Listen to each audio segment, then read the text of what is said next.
Bonsoir mesdames et messieurs et mesdemoiselles, j'espère que vous allez bien. Donc, c'est officiel dorénavant.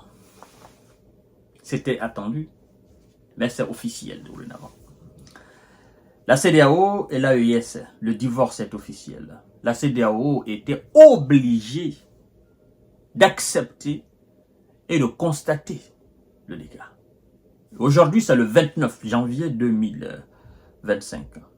Donc, la CEDEAO qui avait donné 6 mois à l'AES de réfléchir, mais à l'époque, j'avais dit, c'était lors d'un sommet, je crois bien à Abuja, au Nigeria, j'avais moi-même dit que c'était une perte de temps et que les 6 mois ne changeront absolument rien. Même si la CEDEAO venait à accorder 100 ans à l'AES, la décision de l'AES demeurera définitive.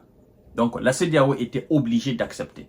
Et c'est elle-même qui nous passe le communiqué. Je vais vous dire exactement ce qui a changé entre la CEDEAO et l'AES et ce qui n'a pas changé entre la CEDEAO et l'AES. C'est très important. Surtout, écoutez très bien parce que je vais donner des détails très importants, des décisions, des détails très précis. Parce que il y a encore des citoyens de l'AES qui ont leur passeport de CEDEAO. Alors, est-ce qu'ils peuvent aller circuler dans CEDEAO, zone CEDEAO ou pas? C'est les détails que nous allons donner tout à l'heure. D'accord? Mais, partagez la vidéo dans tous les groupes possibles. Continuez à vous abonner à notre chaîne YouTube Kanteji Visionnaire le vrai. Activez la cloche de notification pour ne plus rater nos émissions. Mais aussi, abonnez-vous à notre page Facebook que nous avons appelée le géopolitologue. Merci beaucoup, mesdames et messieurs. Ça, c'est le communiqué de la CEDEAO. On nous informe que la CEDEAO annonce la sortie officielle des pays de l'AES de son organisation. Cependant, ces portes restent ouvertes au dialogue pour la préservation des intérêts des citoyens des deux entités. Quelle entité? L'AES et la CEDEAO. Souvenez-vous, j'avais dit ici que la CEDEAO et l'AES pouvaient bel et bien coexister. C'est-à-dire que la CEDEAO accepte l'existence de l'organisation ou de l'alliance qu'on appelle l'AES. La CEDEAO peut même collaborer avec l'AES en tant qu'organisation sous-régionale. Je ne sais pas si vous vous rendez compte. C'est-à-dire que les membres de l'AES ne sont plus membres de la CEDEAO. Ils sont dans une organisation sous-régionale à l'image de la CEDEAO. Et en tant qu'organisation sous-régionale, les deux peuvent coexister. Et voire même se partager un certain nombre d'informations. Ça ne gâte rien. C'est une nouvelle forme de vie. Voilà. Maintenant, la communauté économique des États de l'Afrique de l'Ouest CEDEAO a annoncé ce mercredi, alors 29 janvier 2025, dans un communiqué que le retrait du Burkina Faso, de la République du Mali et de la République du Niger de l'organisation prend effet à compter de ce jour 29 janvier 2025. Cependant, la CEDEAO affirme maintenir ses portes ouvertes au dialogue. L'organisation sous-régionale a en outre invité ses membres à l'intérieur et à l'extérieur de l'ensemble des États membres de la CEDEAO à veiller au respect de certaines mesures dont la reconnaissance jusqu'à nouvel ordre, les passeports et cartes d'identité nationale portant le logo de la CEDEAO détenu par les citoyens du Burkina, de la République du Mali et de la République du Niger. Ça veut dire quoi? La CEDEAO dit tout simplement aux pays restants, membres de la CEDEAO, reconnaissez jusqu'à nouvel ordre. Si un citoyen malien, burkinabé, nigérien venait à vous présenter à votre aéroport ou ou à votre frontière une pièce d'identité portant le logo de la CEDEAO, reconnaissez. Permettez à la personne de rentrer chez vous. Oui, jusqu'à nouvel ordre. Donc, les citoyens membres de l'AES peuvent, avec le passeport de la CEDEAO, aller dans les zones CEDEAO. C'est-à-dire, ils peuvent aller comme si rien n'avait changé, quoi. Ils peuvent séjourner, ils peuvent transporter des marchandises, ils peuvent les vendre. Il y a la libre circulation toujours, jusqu'à nouvel ordre. On vous dit jusqu'à nouvel ordre. Comme l'avaient dit les ministres des Affaires étrangères de l'AES. C'est la même sortie, c'est-à-dire c'est une sortie similaire à celle-là. C'est M. Abdoulaye Diop d'ailleurs qui avait fait cette déclaration. Bon. À cette disposition s'ajoute le fait de continuer à accorder aux biens et services provenant des 3 pays concernés le traitement prévu par le schéma de libération des échanges et la politique d'investissement de la CEDEAO de permettre aux citoyens des pays concernés de continuer à jouir jusqu'à nouvel ordre du droit sans visa conformément au protocole de la CEDEAO en la matière. Ça veut dire quoi?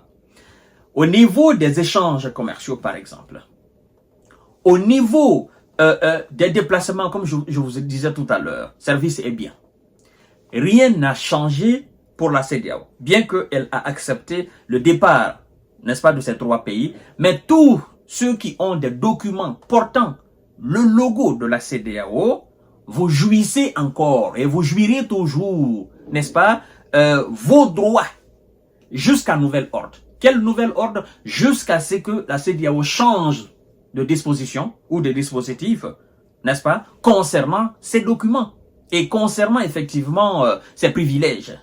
D'accord? Jusqu'à ce que la CEDEAO change de nomenclature en la matière. On continue, mesdames et messieurs. Il s'agit enfin d'apporter aux fonctionnaires de la CEDEAO des 3 pays un soutien et une coopération sans faille dans le cadre de leur mission pour la communauté. Lit-on dans le communiqué rendu public ce mercredi 29 janvier 2025. En outre, la CEDEAO précise que ces dispositions restent en vigueur jusqu'à l'adoption par la conférence des chefs d'État et de gouvernement des modalités complètes de nos relations futures avec les 3 pays, soulignant que la Commission a mis en place une structure pour faciliter les discussions sur ces modalités avec chacun des 3 pays. C'est aussi clair. Jusqu'à la conférence des chefs d'État et gouvernement membres de la CEDEAO. Donc, pour le moment, la CEDEAO, en gros, la CEDEAO a accepté le retrait, la sortie des 3 pays membres de l'AES, c'est-à-dire ceux qui ont créé l'alliance. Vous comprenez? La CEDEAO a accepté. Mais rien n'a changé pour le moment. Structurellement, rien n'a changé. Au niveau de la législation, la politique, rien n'a changé. D'accord? Rien n'a changé. Tout le monde, voilà, jouit toujours de cette nomenclature de la CEDEAO.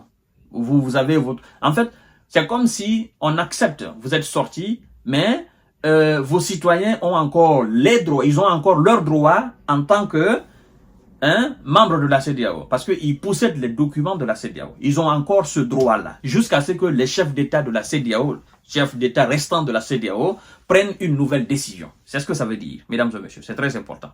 Alors, on nous informe d'ailleurs que le 13 janvier au courant, nous avons reçu un courrier de la commission de la CEDEAO en proposant des discussions, explique-t-il. Voilà. En outre, ces déclarations de la CEDEAO, le ministre des Affaires étrangères du Mali, Abdoulaye Diop, a indiqué mardi soir à la télévision nationale les dispositions prises dans le cadre de l'ouverture du dialogue entre la Confédération des États du Sahel et la CEDEAO. Très important aussi. Il dit, le 13 janvier courant, nous avons reçu un courrier de la commission de la CEDEAO en proposant des discussions, explique-t-il, ajoutant que nos pays, n'est-ce pas, n'ont jamais été fermés, car sous la direction de nos chefs d'État, il a été convenu d'accepter cette main tendue et d'aborder les discussions collectivement en tant que confédération des États du Sahel avec la CEDEAO, pour nous mettre d'accord sur les rangements à mettre en place pour une coexistence pacifique de 2 organisations, mais surtout travailler à la préservation des intérêts de nos populations.